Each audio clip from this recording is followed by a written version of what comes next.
Selam dostlar, alemin ve alenizin en değişik kanalına hoş geldiniz. Değişik yollarda şu an onlarca belki de medeniyeti ev sahipliği yapmış, kültür başkentliği yapmış Şam'dayız. Şam'da arkamda Hamidiye Çarşısı'nı geçtik. Hamidiye Çarşısı 1780'lerde 1. Abdülhamit tarafından yapımına başlanıyor ve ikinci olarak da 2. Abdülhamit iyice günümüz haline getiriyor. Yaklaşık 600-700 metre büyüklüğünde bir çarşı Şam'ın kalbinde, hemen Emevi Camii'nin de dibinde. Hemen Hamidiye Çarşısı bitiyor ve Emevi Camii'nin bir tane kapısına giriyoruz. Emevi Camii'nde 4 tane kapı var. 4 tane kapıdan birisi olan bu kapıdan şimdi giriş sağlayacağız. Evet, Şam'da şu an ilk gündüzüm. Tarihi bir şehir. Zaten Abbasilerden, Eyyubelilerden, Emevilere, daha önce Yunanlara, Romalılara, Osmanlılara, arada daha bir sürü millete ev sahipliği yapmış bir yer. Emevi Camii'ni anlatacağız bugün. Emevi Camii'de cuma namazı kılacağız. Hem insanlarla tanışacağız, sohbet etmeye çalışacağız anlaşabilirsek. Hem de bu cumayı da Emevi Camii'de kılmış olacağız. Bu cami hem insanlık tarihi için, hem Şam tarihi için, hem Osmanlı tarihi için, tabii ki en başta da İslam tarihi için önemli bir yere sahip. Size anlatıyor olacağım burayla ilgili konuları ve şu an günümüzde de çok fazla siyasete maruz kalan, siyaset edilebilen birisi. Çünkü burası artık bir İslam tarihi için önemli bir noktaya geldi. Ben şu an siyaset yapmayacağım. Siyaset yapmıyorum sadece.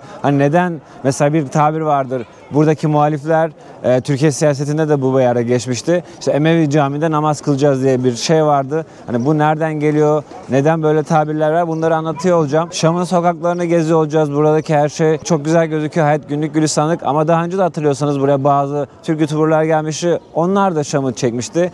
Ben onlardan ne izlediysem bugün aynısını gördüm. Aslında hiçbir fark yok. Gelen kimse aslında yalan yanlış bir şey çekmemiş. Bu demek değil ki, ama o zaman da bu zamanda şu an her yerde 7/24 her şey düzgün, her şey tertemiz, her şey mükemmel. Şam dünyanın en güzel, en mutlu şehri. Millet eğleniyor, koşuyor, geziyor değil. Bilemiyoruz. Ben bir YouTuber'ım. Yani biz arkadaşlar bir gezginiz. Yani ne kadar neye ulaşabiliriz ki? Gazeteci değiliz, bir şey değiliz. En fazla yolda yürürken gezip denk geldiğimiz şeyleri anlatabiliriz. Bugün bu süre gezimde de bunu yapıyorum. Bazı yerlerde, haberlerde ben de görüyorum. Maalesef bazı şehirlerde olumsuz haberler var. Sivil insanların zarar gördüğüne dair haberler dönüyor. Ne kadar doğru, ne kadar yanlış tabii ki ben bilemem. Ama ben sadece denk geldim. Bir günü size aktarıyor olacağım. Diğer şehirlerde şu an anlık olarak ne yaşanıyor bilemiyorum. Belki şu an çok zor durumda insanlar da vardır bu ülkede. Görmediğim, gitmediğim yerle ilgili de çok fazla yorumum yok. Şimdi Emevi Camii'ne girip gezeceğiz. Evet, şimdi Selahaddin Eyyubi ve ilk hava şehitlerimizi size göstereceğim. Şimdi Selahaddin Eyyubi'nin kabrini görüyoruz arkadaşlar. Selahaddin Eyyubi hem Şam için hem Kudüs için İslam tarihinde önemli bir karakterdi, biliyorsunuz. Burada asıl orijinal kabri var. Ama burada Sultanahmet II. Abdülhamit döneminde Alman kralı buraya William geliyormuş. 2. William ve Selahaddin Eyyubi için bir anıt mezar gibi bir şey hediye etmek istiyormuş ve bu güzel işlenmiş kaliteli mermer bloğu onun anısına buraya koymuş. Bu da yakın döneme ait bir türbe. Muhammed Said Ramazan adlı bir hoca vardı burada. Bu hoca sözü dinlenen önemli bir karakterdi. Biraz mevcut, yani bir önceki sisteme, hükümete biraz muhalif konuşmaları vardı. Maalesef biliyorsunuz burada Müslüman bir ülke, çoğunluğu Müslüman bir ülke ama 2 tane mezhep var. Sünni ve Şiiler. Bu hoca Sünniydi ama bu caminin içerisinde iktidarda Şii dönemde olan bir yöneticiler hakkında olumsuz konuşmaları vardı. Yani eleştiriyordu. Sevilen de bir karakterdi, sözü de geçiyordu. Yani o dönem öyleymiş. Okuduğum kaynaklarda öyle yazıyordu. Kendisi sevilen, tutulan, saygı duyulan bir insanmış. Sonra işte onu iddia edilen o ki onu susturmak istemişler. Önce bombalamışlar. Kürsüsüne, makamına bomba koymuşlar. Bomba patlamış ama kendisi vefat etmemiş. Sağ kurtulmuş ama daha sonrasından ölmediğini anlayanlardan bir kişi ya da birileri kendisini kurşunlayarak şehit etmiş ve onun da kabrini, bedenini buraya almışlar. Yine bazı kaynaklarda okudum, emin değilim. Bu süreçte yanında da birkaç tane öğrencinin de vefat ettiğini, şehit olduğunu yazıyor. Hemen Selahaddin Eyyubi'nin türbesinden çıkıyoruz, sola dönüyoruz ve ilk Türk hava şehitlerini ziyaret ediyoruz arkadaşlar. Bakın burada hemen Emevi Camii'nin, hemen bu Emevi Camii'nin duvarı ve burası hemen Selahaddin Eyyubi'nin türbesi ve burada da gördüğünüz gibi ilk Türk hava şehitlerimiz. Zaten Türkçe yazıyor. Üsteğmen Nuri 8 Mart 1914, Yüzbaşı Fethi 3 Mart 1914, Üsteğmen Sadık 3 Mart 1914. Burada 2 tane aslında uçakla hareket ederken burada kendileri maalesef şehit düşüyor. Uçak arızalanıp düşüyor ve burada şehit oluyorlar. Hatta burada şu an evet kilitli giremiyoruz. Burada 2 uçağın da düşme rotası var. Evet, ben şimdi fotoğrafı da koyuyor olacağım. İstanbul üzerinden Eskişehir, Afyon, Konya, Ulukışla, Adana, Halep, Beyrut, Humus, Teberiye'de 1. uçak düşmüş. 2. uçakta Yafa sınırları içerisinde düşmüş. Daha sonrasından da galiba son durak İskenderiye'ymiş. Daha sonrasında bu iki uçaktan da çıkan şehitlerimizi buraya getirmişler. Daha önce burada ya sökülmüş ya artık zamanla silinmiş emin değilim ama burada aslında buranın olayıyla ilgili bir metin yazılıydı. Ama şu an bu metinler nerede emin değilim. Acaba sökülüp mü alındı yoksa zaman içerisinde silindi mi? Ama burayı yenileyen, tazeleyen, bakım ve onarımını üstlenen Turizm Bakanlığı TİKA. TİKA zaten dünyada nereye gitsem bir şekilde hem bizle ilgili tarihe hem de ihtiyaç durumuna, ihtiyaç sahibi yerlere yardımda bulunmuş. 2025 yılında yeni yapmışlar. Belki de bunu da yenileyecekler o zaman. Şu anlık yok. Muhtemelen bunu da yenileyecekler. Çünkü ben 2-3 yıl önce bir fotoğraf ya da video görmüştüm. Biraz zaten silik gibiydi. İslam tarihi açısından en önemli, en güzel, en büyük 5 camiden, 5 yapıttan birisi olarak gösterilen Emevi Camisi'nin avlusundayız arkadaşlar. Bu avluya bir dönem kimse giremiyordu. Avluya girişler yasaktı. Çeşitli dönemlerde çeşitli sebeplerle girişler yasaktı. Bugün insanlar şu an rahatça bu avluya girip çıkabiliyor. Gerçekten beklediğimden daha güzel ve daha büyükmüş. Bayağı genişlemesine bayağı uzun bir yer. Bu o dönemin şamdanlarından. İlk zaman yapıldığında bu bir şamdan. Bunun aynısından şurada ileride bir tane daha var. Gaz yağıyla çalıştırılıp bu avlu aydınlatılmaya çalışılıyordu. Selamünaleyküm. Aleykümselam. Nasılsın? Abi birçok şey var. Her şey tabii ki %100 hakim değilim. Bir tarihçi değilim maalesef. Ya da dinler tarihine de çok hakim değilim. Ama meraklı bir gezginim. Bildiğim kadarıyla, anladığım kadarıyla size anlatmaya çalışacağım. Burada gördüğünüz gibi bir şadırvan var. Hemen bu karşıda gördüğünüz yerde de Emevi döneminden kalma. Gerçekten şu an kamerada ne kadar büyük gözüküyor bilmiyorum ama şu gördüğünüz sütunlar yani 3 belki 4 insan boyunda bir sütun olabilir. Gayet yüksek ve onun üstünde de kocaman bir hazinelik var. Emevi hazinesinin bir kısmı burada saklanıyormuş ve burada da muhafızlar bu hazineyi koruyormuş. Gördüğünüz şu yapının üzerindeki süslemeler ve gördüğünüz buradaki bütün bakın bu bloktaki ve şu arkada gördüğünüz muhteşem detaylı eser ve şurada gördüğünüz bütün her yer aslında çok minik minik taşlarla yani hepsi minik minik taşlarla birleştirerek bir puzzle gibi bir Lego gibi yapılmış. O yüzden yakından çok enteresan duruyor. Ben videolarda izliyordum bu kadar etkilemiyordu ama şu an yakından görünce bayağı etkiledi. Aleykümselam. Ne yapıyorsunuz? Merhaba. Türk müsünüz? Takipçinim. Sağ ol. Allah razı olsun. Teşekkür ederim. Nasılsın? İyi, çok şükür. Hatta ben videoda Aynen videoda anlatayım sen de dinle. Şimdi hemen bu Emevi hazinesinin binasının bulunduğu bu noktaya bir tane havan topu atıyorlar. Şimdi Emevi Camii yıkıldı diye bir haberlerde şey gördünüz ama onun tam ne olduğunu anlatacağım. Burası Şam'daki Emevi Camii yani asıl önemli ve büyük olan. Bunun bir benzeri Halep'te var. Aslında Diyarbakır Ulu Cami'de aynı plana sadık kalınarak yapılmış. Bu 3 caminin tabii ki en büyüğü ve en önemlisi burası. Buraya bir havan topu atıyorlar. O İç Savaş döneminde burası 7-8 kere hedef alınmış. Kim almış, kim etmiş tam olarak bilmiyorum. Bir havan topu buraya düştüğünde bu duvarda aslında şarapnel parçalarıyla böyle yıkanmış durumdaydı. Mermeri biraz tamir etmeye çalışmışlar ama yine izler var. Ama bu duvarı iyice temizlemişler. Şarapnel izleri kalmamış. Birkaç ay önce burada bu izleri görebiliyordunuz. Yani o dönem bu camide hedef alınmış İç Savaş döneminde ama maalesef burası iyi kalmış ama maalesef Halep'teki Emevi Camii neredeyse yok olmuş. Gidebilirsek orayı da görüp size anlatacağım. Şimdi belki videolardan görüyorsunuzdur. Böyle bir sürü delik deşik şeyler var. Ama bunlar böyle şarapnel deliği gibi değil. Daha çok böyle zamanda bu kaya bloklarının taşınması için böyle belki demir çubuk sokmuşlar gibi. Çünkü çok kayalarda var bunlar. Emin de değilim. Videolarda gözüküyor diye aklınıza takılır diye söyleyeyim dedim. Onların ne olduğunu çözemedim. gezimize devam ediyoruz arkadaşlar. Buranın ilk tarihini anlatayım aslında. Hani şu an ezene birkaç ülke kaldı. O arada bu caminin tarihini, burası aslında sadece İslam tarihi için önemli değil. Romalılar için de önemliydi. Yani Yunanlılar için de önemliydi. İslam tarihi için de önemliydi. Bir dönem İslam tarihi içerisindeki siyasi gruplar için de önemli olmaya başladı. Daha o ayrışma bugüne kadar maalesef geldi. Umarım bundan sonra insanlar, her mezhepten insan buraya gelip rahat rahat namazını kılabilir, ibadetini yapabilir. Emevi Camii'nde Cuma vakti.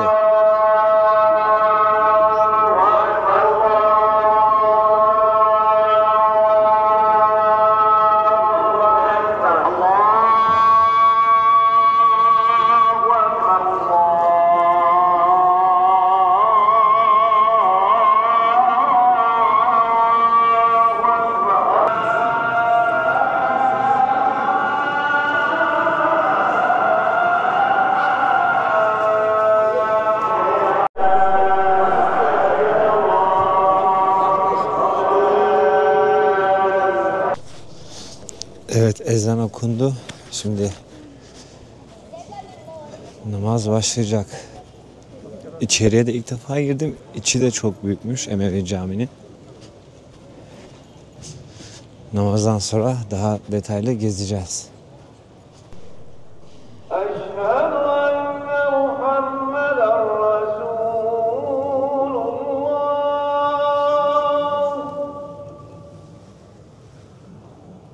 Cuma namazı Emevi Camii'nde tamamlandı.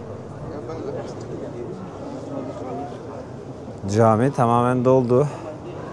Avlusuyla birlikte ve bütün alanlarıyla birlikte bu cami yaklaşık 30 bin insanı aynı anda ibadete ağırlayabiliyor. Şimdi cemaat tamamen boşalınca içeriği tekrar ve detaylı gezip size anlatacağım.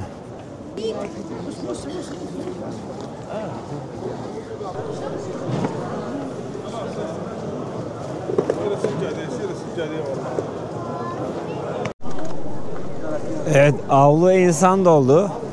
Evet. Kim bilir kaç asırlık bir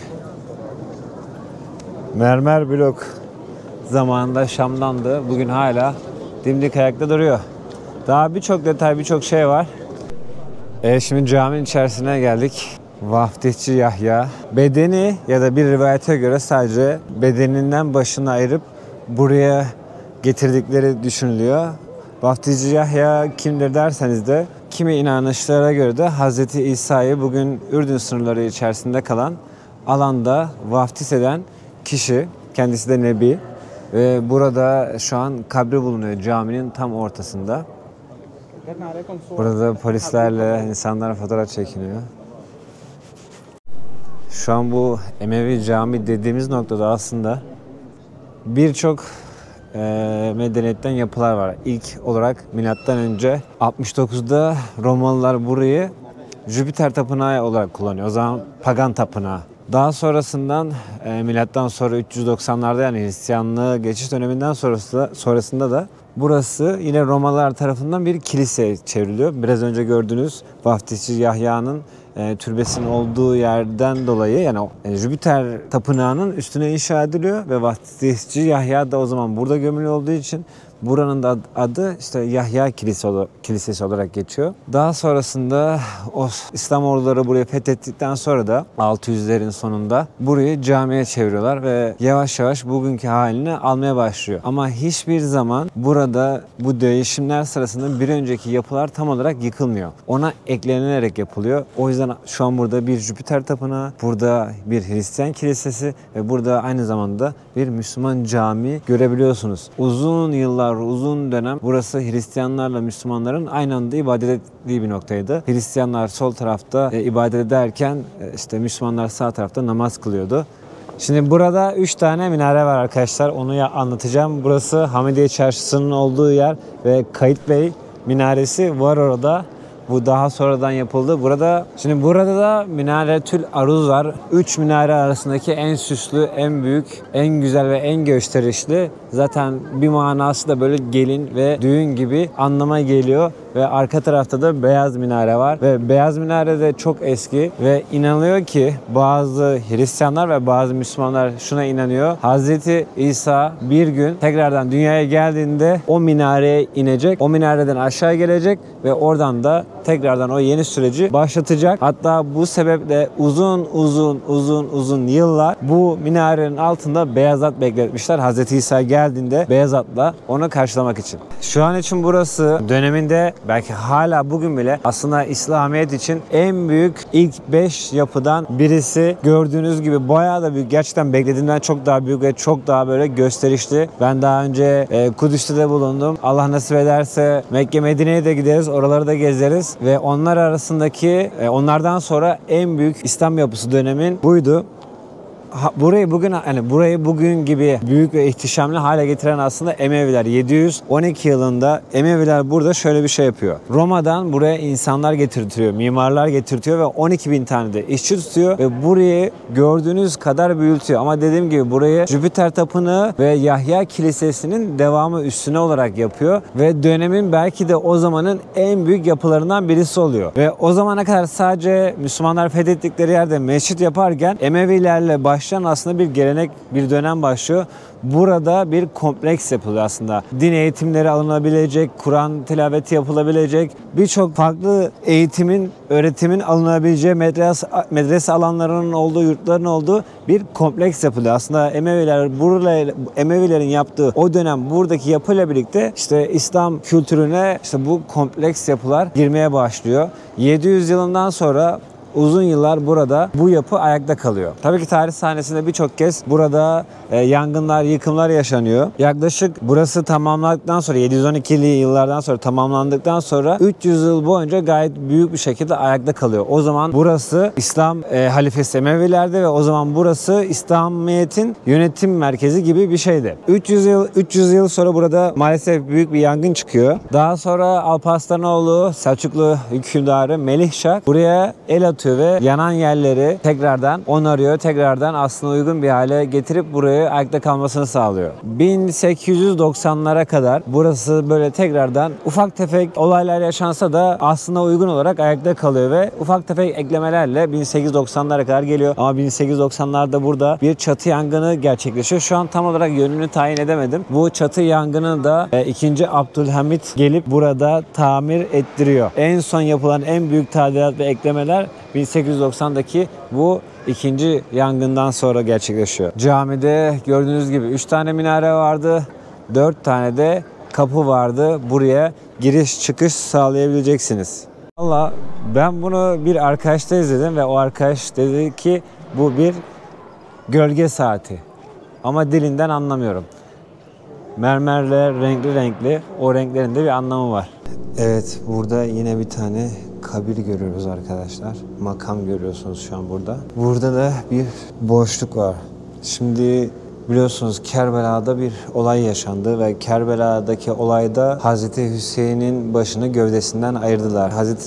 Hüseyin'in başını gövdesinden ayrılanlar yani Yezid şöyle bir şey istedi. Onu Şam'a getirin ve ne kadar güçlü olduğumu, onlara nasıl yendiğimi göstermek istiyorum dedi. Hazreti Hüseyin'in başını gövdesinden ayırdıktan sonra buraya getirdiler ve burada sergiletti. Şimdi inanılıyor ki Hazreti Hüseyin'in başı ya da gövdesi, bedeni burada. O yüzden burada bir türbe var. Diğer bir rivayette Hazreti Hüseyin'in başını kızına verdiler. Daha sonrasından tekrardan geri götürdüler. Galiba burası kapanıyor, şimdi çıkmamızı istiyorlar. O yüzden biraz acele anlattım, kusura bakmayın. Evet, burada da yine çok eski bir koçbaşı var. Roma koçbaşısı. Bunlarla artık kapıları, duvarları yıkmışlar zamanında. Tam emin değilim ama galiba bu bir mermer blok olabilir. Tonlarca ağırlıkta olmalı. Ve şu an şuradan anlayın, bu ayağa bakarsanız benim boyumdan daha uzun. Yani resmen bir 2.50, 2.60 var. Evet, ve Hz. İsa'nın ineceğine inandıkları gördüğünüz gibi Beyaz minare de orası. Tam olarak buradan daha iyi gözüküyor. Burada yine işte bu gördüğünüz süslemeler, yapılar, o kubbe Hristiyan dönemden kalma bir yapı.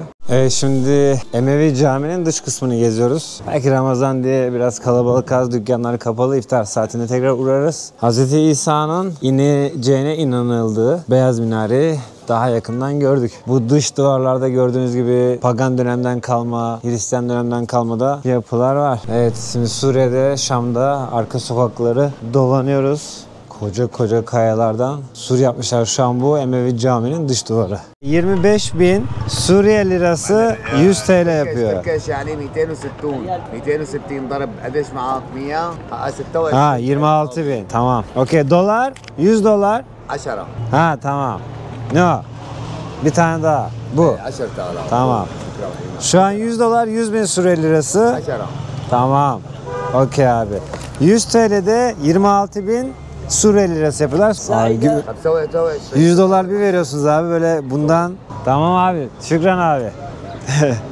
Kimisi yüzünü istemiyor. Şimdi burada bir tane yapı var, onu anlatacaktım size aslında. Bu yine Osmanlı'dan kalma. Bakın en tepede bir tane kabartma şey var. Yıldız Hamidiye Camii ve Telgrad hattının, o zaman İstanbul'dan Şam'a, Şam'dan Medine'ye uzanan Telgraf hattının açılışını zaten şeyde görüyorsunuz. Gövdesinde hilal ve yıldızlar var. Şimdi Osmanlı eserlerini geziyoruz biraz. İftara kadar vakit geçiriyoruz. Önce Osmanlısının, selamünaleyküm aga. 100 yıl önce Osmanlısının ana caddesindeyiz. Hemen şurada Şam Kalesi var. Şam Kalesi'nden sonra biraz önce o Yıldız Hamidiye'nin tasvir edildiği bir anıt meydan var. Buradan şu an devam edeceğiz. Bu düz yol boyunca birkaç tane daha Osmanlı eseri göreceğiz. Zaten bu yoldan böyle devam edince dediğim gibi kaleyi, sağ tarafta Hamidiye Çarşısı'nı, onun sağında da Emevi Camii'ni göreceksiniz. Tarih sahnesinde belki de 3000 yıldır şu an bu saydığım, gösterdiğim alan burada yaşam kurmuş medeniyetlerin merkezi noktasıydı. Daha sonraki medeniyetler de güç göstergesi olarak da tekrardan aynı medeniyetlerin üstünde medeniyet kurmuşlar ki güç göstergesi olsun diye. Bakın şimdi binalara bakın.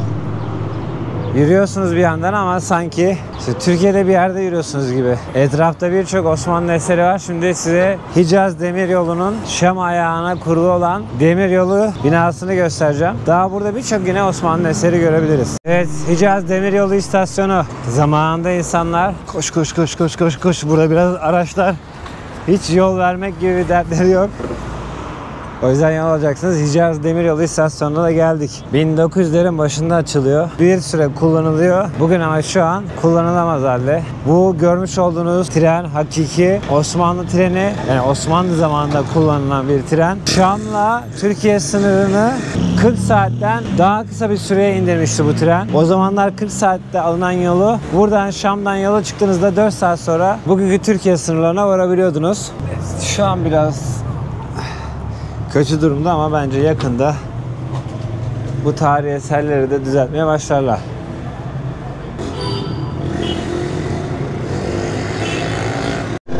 Bütün kapıları zorladım ama maalesef açamadım. Hicaz Demiryolu zaten kullanılamaz haldeydi ama belki içine girebiliyoruzdur dedim. Binayı çok sağlam yapmışlar, baksanıza. Azıcık bakım yapılsa muhteşem duruma gelebilir. Şimdi illaki tarihiyle ilgili birçok detay vardır ama bazen biz gezginleri yanlış anlayabiliyorsunuz. Biz tarihçi değiliz, biz arkeolog değiliz, biz siyasetçi değiliz, biz din adamı da değiliz. Biz sıradan adamız, sadece fazla gezip fazla görüyoruz. Sizden farkımız o. Ama fazla biliyoruz anlamına gelmez. Kiminiz din noktasında uzmandır, kiminiz tarih noktasında uzmandır. Herkesin bir uzmanlığı var ve istiyor ki işte ben de o kadar iyi olayım. Ben her şeyde iyi olamam ki. Şimdi muhtemelen bunu bir tarihçi abimiz izliyordur. Ya Mehmet şunu da söylemem lazım, bunu da söylemem lazım. Oraya gidip de bunu nasıl söylemezsin falan abi. Yani buna girersek yani sonu gelmez. Ben yani 500 TB hafızam olsa yine yetmez. Bildiğimiz kadarını, merak ettiğimiz kadarını öğrenip elimizden geldiğince size aktarıyoruz arkadaşlar. Yeni Suriye bayrağı var. Saat durmuş şu an 7 çeyrekte ama saat şu an 4. Evet, ikindi ezanı okunurken Süleymaniye Tekkesi ve Selimiye Camii'ni göreceğiz. Yine bunlar da Osmanlı eserleri.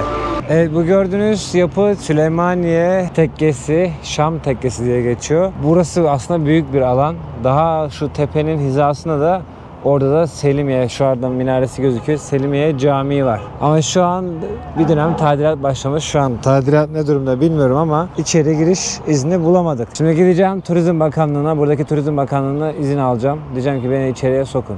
Evet, bakanlığa geldik. Turizm Bakanlığı'na izin için ama kapı duvar.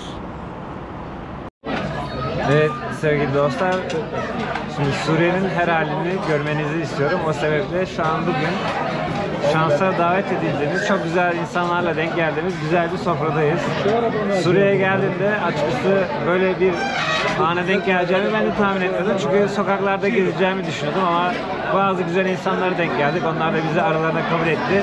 Ve çok güzel şu an yemekler var. Biraz sonra iftar saati geldiğinde yemekleri yiyerek, tadına bakarak size tanıtıyor olacağım. Burada en beğendiğim lezzetlerden birisi, böyle bizdeki mayoneze benziyor ama içinde aslında sarımsak var. Sarımsakla mayonezi birleştirmişler. Tam adını bilmiyorum. Bunun tam adı ne diyor? Sarımsak mı? Sarımsaklı mayonez mi diyorsunuz? Meriz. Çok güzel. Çok güzel. Ben bunu çok sevdim. Çok beğendim. Böyle birçok da patlıcan. Bu humus.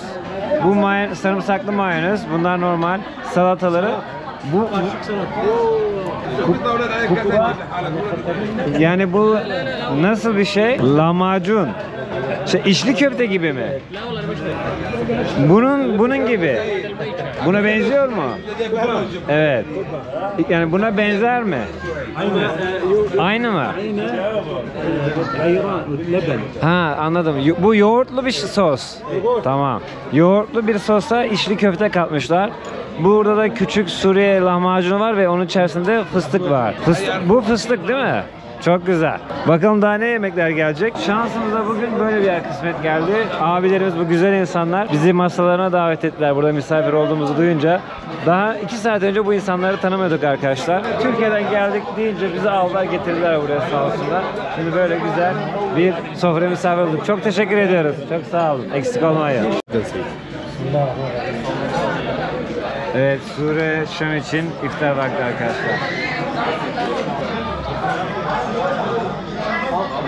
Evet, ortaya bir kase geliyor çorba. İsteyen istediği kadar alıyor. Mesela şimdi ben az aldım. Güzelmiş. Gerçekten iyi çorba. Evet, birçok yemeğin tadına baktım ama en çok şunu merak ettim ve bunu size anlatmak istiyorum. Bakalım nasıl bir tadı var. Yoğurtlu içli köfte gibi bir şey tarif ettiler. Sanki benim renginden anladığım kadarıyla içine tahin gibi bir şey de var. Bu biraz daha suda haşlanmış gibi. Güzel. Tadını da sevdim.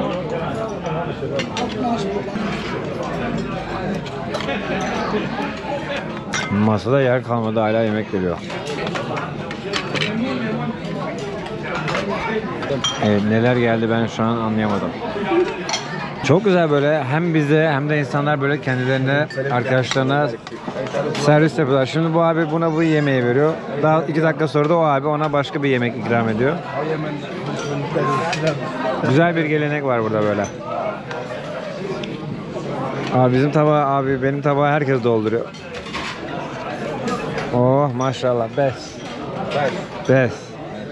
İftardan sonra Hamidiye Çarşısı. Türk'üm abi. Nasılsın? Sağ ol. Bir şey soracağım sana. Şimdi bu çarşı bir kapatılıyor bir açılıyor. Şimdi teravihden sonra tekrar açılacak mı buralar? Açılıyor abi. Tam ben de onu anlatacaktım. Saat kaçta açılacak yani? Yani iftardan sonra açılıyor. İftar bitti. Bitti. Şimdi Ama tekrar 15 gün boyunca böyle açılacak. İlk 15 gün açılmıyor. iftardan sonra açılmıyor. Açılmıyor. Sonraki 15 gün. Son 10 gün, 15 gün açılıyorlar. Anladım. Şu an bu dükkanlar bu akşam bir de açılacak mı? Açılacak. Sen burada ne satıyorsun? Bunlar abi. Bunları. Güzel. Bir fiyat sorabilir miyim? Bu ne kadar? Sorabilirsin. 10 bin. 10 bin. 100 bin. 100 TL. 100 bin. Türk parasına. Evet. 350. 350 TL. Anladım. Peki bunlar nereden geliyor? Çin'den mi, Türkiye'den mi? Yok, burada yapılıyor. Suriye'de yapılıyor. Anladım. Biz yapıyoruz daha doğrusu. Sen yapıyorsun. Sen Türkçeyi nerede öğrendin? Ben Mardin'de kaldım. Ne kadar? 9 sene kaldım. 9 sene Mardin'de kaldın. Neresinde? Merkezinde. Eski Mardin'de mi, yeni Mardin'de mi? Eski Mardin. Güzel yerde kalmışsın. Ailem hepsi orada. Sen ne zaman geldin? Vallahi 2 sene önce. Anladım. Tamam, memnun oldum. Başım üstüne abi. Kendine iyi bak, hoşça kal. Bir isteğin arzun? Allah razı olsun. Senden de Allah'a emanet. Bir lazım olursa buradayım. Allah razı olsun. İnşallah birkaç gün buradayım, uğrarım, selam veririm. Senin isim neydi? Daha. Taha, memnun oldum. Kendine iyi bak. Allah razı olsun. Çok sağ olun. Görüşürüz. Evet, dondurmacıya aslında geldim. O yüzden size göstermek istedim. Bagdaş dondurmacının ismi. Evet, Şam'a gittim. Bagdaş'ta dondurmayı yemedin demesinler diye şu an Bagdaş'tayız. Ağzına kadar insan dolu. Buranın dondurması... Allah. Abi kolay gelsin. Aa, direkt fıstığın içine attı abi. Selamünaleyküm. وسهلا من وين انت؟ Türkiye. اهلا وسهلا تحت امك تحت ابي ها Ağzım dondu. Kaymaklı dondurma gibi. عادي ننزل Maşallah, bir sürü insan var. Hadi bir tane biz de fiş alalım, bakalım ne kadarmış. English, How much price? ice cream, 20,000. Abi böyle balya balya parayla geziyoruz mecbur.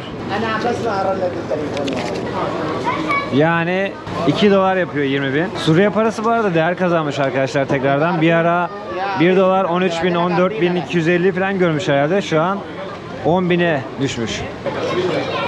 Şükran aga. Thank you. Evet, mekanın içi de büyükmüş. Burada şu an dondurmalar soğutuluyor. Burada dövme dondurma yapılıyor. Burada yine bir tramvay. Şam'ın tarihini, evet, şurayı size gündüz anlattım. Osmanlı yapısı o. Buraya gelen telgrafın anısına böyle bir anıt dikiyorlar ve tepede de Muradiye Camii'nin bir küçültülmüş hali var. Sen bir dakika, nerede doğdun? Ben Suriye'de doğdum da. Türkiye'ye gittin. Ha, tamam. Şimdi 18 bin. Bir bakayım. Onu çekeceğim. Evet. Evet arkadaşlar, sahur için kendimize şimdi kocaman bir yemek alıyoruz. Kolay gelsin. 2 tane dürüm alıyoruz daha doğrusu. Bir arkadaşım var yanında, o kendini göstermek istemiyor. Utanıyor biraz. Takipçiymiş, yolda gördü. O da yani. Oh, torpilliyiz. Yanıyorum. Sağ ol kardeşim. Sen de kap yarısını. Çok sıcak. Güzelmiş. Güzel bu. Onun içinde ne var? Sos olarak. Sos olarak bilmiyorum da şefleri biliyor sadece. Sizden de saklıyorlar. Tadı çok güzel. Öyle söyle. Evet bak, gizli Ha. var, bize söylemiyor. Evet, tadı çok güzel. Biz paket istiyoruz. Tamam. Aynen. Burada yemeyeceğiz. Nasılsın abi? İyi, sen nasılsın? Vallahi iyi şükür. Selamünaleyküm. Eyvallah, selamünaleyküm. Nasılsın? Ne yapıyorsun? Vallahi iyi, çok şükür. Ben Türkiye 10 bin sene oturuyorum. 11 sene oturdun. Çok iyi. Teşekkür ederiz. Eyvallah abi. Nerede oturdun? Fatih'te. Fatih'te. Fatih'te, İstanbul'da. Evet. İstanbul mu? Sevdin mi İstanbul'u? Abi. Çok kalabalık, çok insan var. Eyvallah. Burada da trafik var, orada da trafik var. Eyvallah. İyi, tamam, sağ ol, kendine iyi bak. Teşekkür ederim. Ahmet, senin Türkçen çok iyi bu arada. Orada duydum arkadaşlar. Ha, sen okula da orada gittin. Aa, anladım. Tamam, okulda böyle iyi öğrendin. Sonra ne zaman buraya geldin? Ya Fetih oldu ya. Evet. Ben de direkt geldim. Yani 3-4 ay oldu. Sen tek mi geldin, ailenle mi? Ailemle geldim. Herkes geldi. Şam'da mı yaşıyorsun?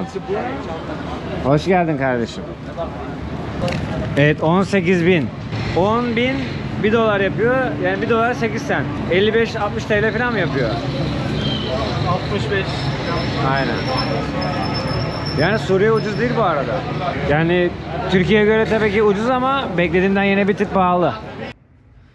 Evet, Şam'da ilk günüm böyle geçti arkadaşlar. Yani üstümde atamadığım bir kırıklık var. Belki ilk günden işte, yani İdlib'de çekim yaparken sorun yaşadık. Sonra Laskiye'de bir olay yaşadık. Yani böyle çekim yapmakta biraz çekiniyorum. Bazen bazı insanlar istemiyor, tepki gösterebiliyor. Her an bir şey olacakmış gibi hissediyorum. O yüzden rahat takılamıyorum. Ama bir sonraki bölümde bence daha iyi bir şey yapacağız. Şimdi arkadaşlar gelince çift yataklı bir oda tuttuk. Normalde ben 15 dolar veriyordum. Şimdi bu odayı 20 dolara tuttuk. 10-10 bölüşüyoruz, yani 10 dolara kalıyoruz artık. Bu gece böyleydi. Burada bu 5000'lik Suriye parası. Böyle deste deste size para veriyorlar. Bu bölüm buraya kadar da izlediyseniz teşekkür ederim. Beğenip yorum yaparsanız da seviniriz. Bakalım, yani çok zorlayacaktım ben normalde Suriye gezimi ama henüz zorlamaya müsait değilmiş Suriye, ben onu anladım. Bir daha geliriz inşallah, o zaman zorlarız. Birkaç bölüm daha çekeceğiz ama buradan şimdilik size iyi geceler.